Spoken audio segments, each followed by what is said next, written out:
the physical copy's been out for a couple weeks, the NFT's been out for a couple of months. And I know for some artists, the creative process they say is either done when that final note is mixed, or sometimes it's when a tour starts or ends to see how kind of fans interpret the song and take the album into their own. Where do you kind of fall in all of that? Yeah, it's a really interesting question, Lindsay, because I think we're at this amazing intersection with music and technology now, literally. And because we released this as an NFT, I feel I feel more creative. One, the artwork now becomes much more than just a thumbnail on someone's phone, right? So we're doing generative art. We actually did physical as well that we're sending to people, but the utility of what an NFT is.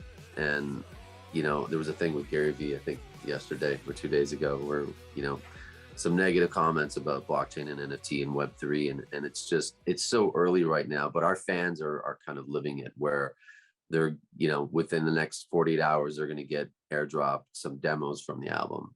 Like we would never give out these demos, any other way than we can as an NFT. We're giving out stems of the record. So if people want to remix, some of the beats or some of the sounds or my vocal or something, they can do that. So I think the possibilities are really just right like, the tip of the iceberg right now. So that as far as like what you said in terms of the lifespan of an album, this thing is like continuous, which is really cool. And like I said, it makes me feel much more creative than I had in the last 10 years. I have a good 40 follow-up questions with that. So I'll start off with kind of the NFT, and like you've always kind of involved for at least over a decade, I think, with like apps, helping develop them. So you also have drops, and it's just, I'm curious, I don't know if to call it like the gatekeeper or middleman. Like you have an instant connection now with the fans in another way where you are giving them the stems, and that is that almost liberating in a way? It's incredible.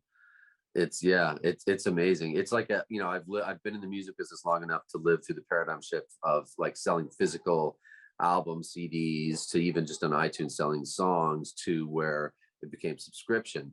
And that kind of just, I think it's an amazing thing to have people have access to a million songs. Like that's cool. I use it obviously.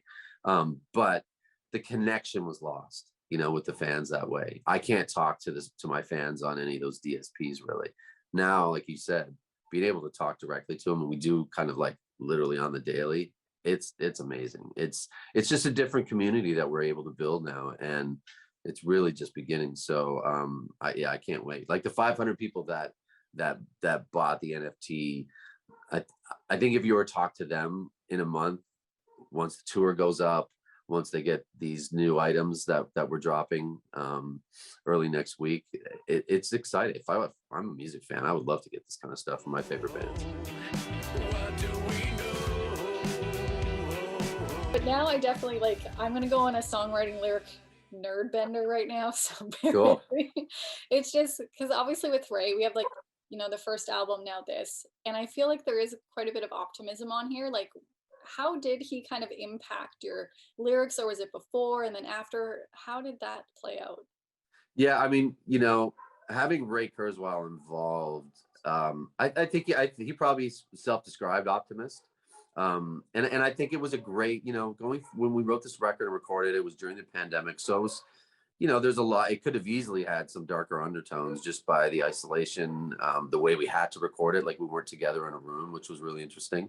But having Ray involved, like when he talks about the future, especially like what we saw from Spiritual Machines 1 to now, that 20-year kind of, he had, I mean, I think 86 or 87% of his predictions came true over the last 20 years. Amazing things, you know, even something as simple as like self-driving cars to cochlear implants. Like these are all things that I think help humanity.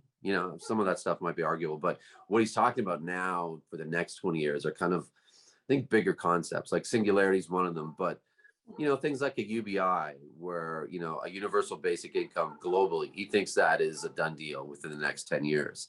That's really interesting. Like the poverty level, obviously, kind of gets broken, where now, as long as expectations are different, people aren't, having food shortages and living below that poverty level. So that's really interesting.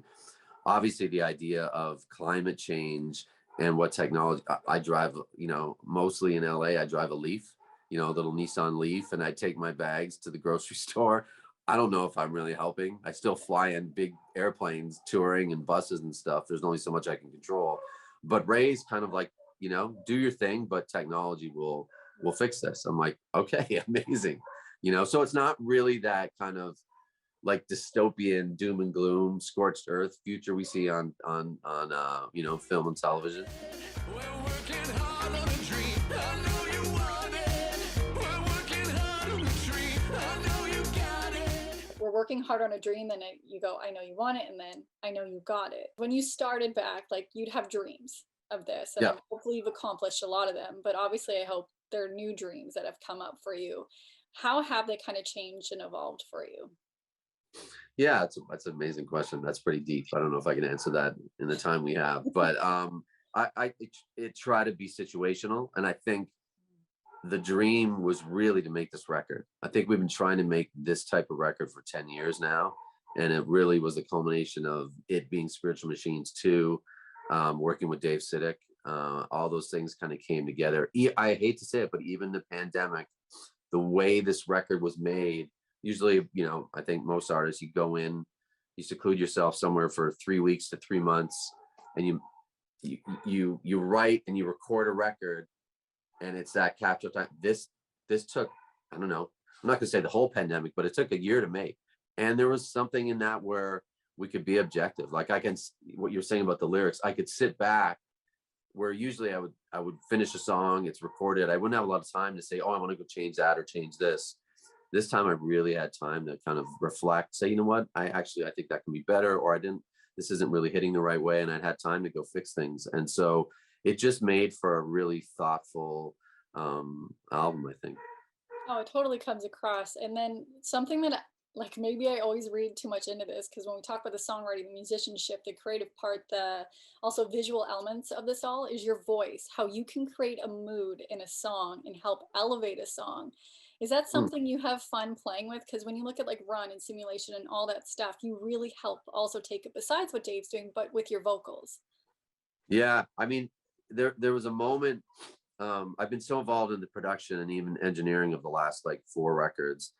Mhm. This was like literally day, and again, it's because of the we were forced to work this way, but basically would send like demos or tracks to Dave, and then a week later I would get something in my email, and it'd be just a WAV file, and I would open it up, literally in my studio here, and I just got to be a singer.